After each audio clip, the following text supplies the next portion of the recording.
Hi YouTube, this is Joe Calton with Calton Cutlery. You can find us on the web, caltoncutlery.com. I was about ready to put the camera away for the day until the next time I decided to shoot some YouTube videos.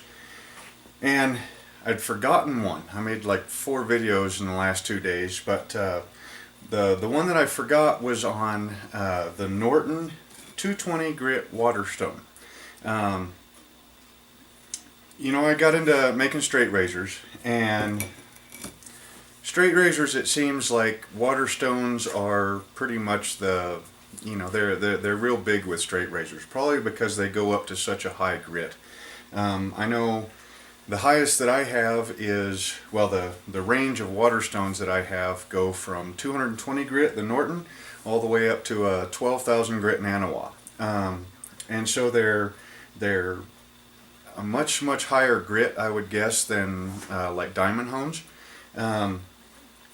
But they're also very easy to maintain. You can flatten them with either a dedicated flattening stone, this one's from Norton, or a pretty much a worn out diamond hone. This is one of my old 325 grit Smith's interrupted surface, and it works really good for it too. But this video isn't particularly about razors or honing them. I do have a new stereo microscope coming, should be here in a couple of days. Once I get that in and get it set up and learn how to use it, I'm probably going to do quite a few razor honing videos. But the purpose of this video is the Norton 220 grit Waterstone. It is fast replacing my old Norton crystalline combination stone as my favorite edge shaping stone. You know, you have an edge, it needs some work. A lot of times you'll have to reshape that edge before you go to sharpening the edge.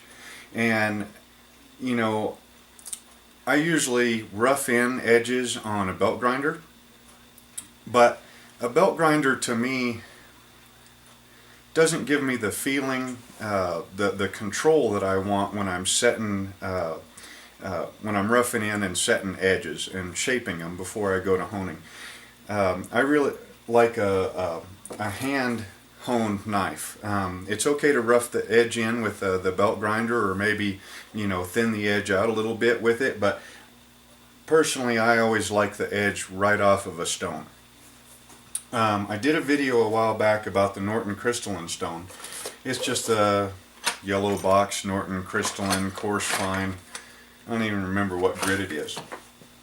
But the problem that I have with this stone, it is an oilstone. I don't find the oil to be messy at all. Of course, I come out here to the workbench to sharpen most of the time.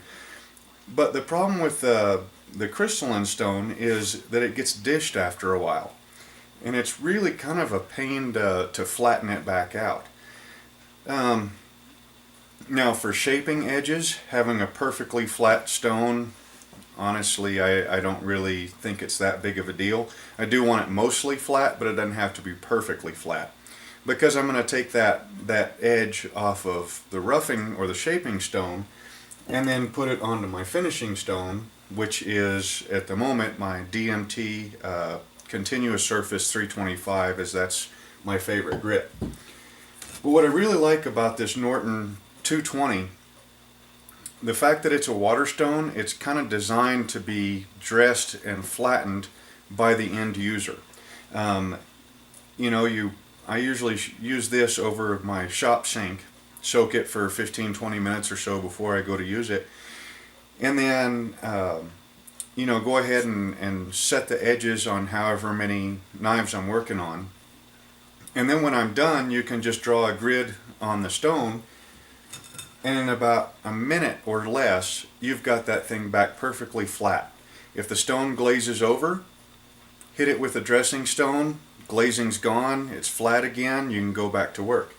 And these things cut so fast with so little pressure that it really makes sharpening very fast. And you know, I don't like spending more than a couple of minutes sharpening up a knife because I sharpen so many of them. But this thing cuts so fast and so aggressively that, especially like when you're doing, let's say you're roughing in the edge on a straight razor. Well, straight razors are very, very thin, so the edge has a tendency to deflect with any kind of pressure on the stone at all. Or if you're doing a very thinly ground nakiri, kind of the same deal there. And the fact that these things cut so aggressively with such little force is, honestly, it's a game changer. I mean, it allows me to sharpen much, much faster and much more efficiently than with my oilstone. Plus, I can dress it really fast, flatten it, take any glazing that might come on there off.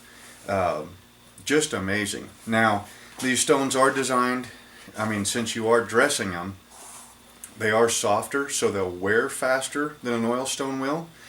So you will end up, you know, wearing through the stone sooner or later as you keep flattening it. And, you know, every time you flatten it, every time you take a stroke, a nice stroke across the face, you're removing some of the stone. So eventually you will have to replace the stone because you'll just wear it down to nothing and it'll probably break. And then you use the pieces for, you know, fine detail, like polishing up, you know, the corners and everything on a folding knife, like a slip joint, you know, getting up in there and polishing your bearing surfaces on it. But honestly, that happens with any other stone. These stones right here, I just looked it up on Amazon, and I want to say they're $32, $35, something like that. And the dressing stones on Amazon, I think were about $37. I think I got my set from Straight Razor Designs. It's a internet store, mostly for wet shavers, straight razors, the old double edge safety razors. They also sell an amazing array of soaps and aftershaves and things like that. But I want to say Lynn, the guy that owns the place, is selling these for about I think it was $27. And a quick search, I didn't see the 1-inch Norton 220, but I did see the combination Norton Waterstone, which is a 220 and a 1000 grit. And I want to say he has these for about $37, $38, which for a normal person that's just going to be sharpening their kitchen knives, working knives, I would probably go ahead and go with this, the combination stone. The 220 grit to me is a shaping stone pretty much only. The edge is a bit too coarse for my liking, and the 1000 grit is a little bit too fine for my liking. So I like using the Norton 220 and then the DMT 325. You know, I want to say that's just about it. So if you do end up doing an awful lot of sharpening, or you're tired of your oilstone getting dished out and not being able to flatten it back out again, you know, give one of these Norton 220s a try. They are, like I said, a little bit on the muddy side, as in they release their particles fairly quickly, but I think that's what makes them cut so aggressively and with such little force. I know I really am liking mine, not only for setting the initial, you know, roughing in edges on razors, but also setting edges on, you know, roughing edges in on kitchen knives, pocket knives, pretty much everything. So if you're in the market for another stone, give that Norton 220 a try, and it might work pretty good for you. Hope you enjoyed the video, and we will see you next time.